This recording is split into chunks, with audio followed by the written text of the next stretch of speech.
malusog at dapat malakas. At dapat tumakbo.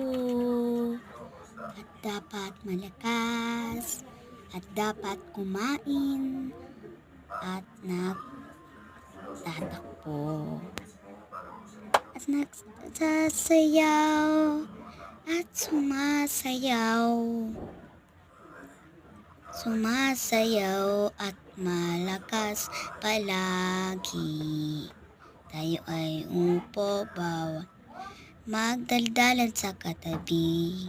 Tayo ay makinig sa ating guro.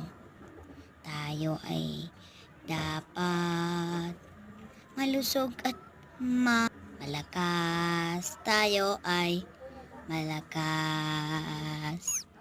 Thank you for watching. Subscribe sa aking video. Manood lang at gumaya sa aking sayaw. Meron pa akong sayaw. Bye-bye!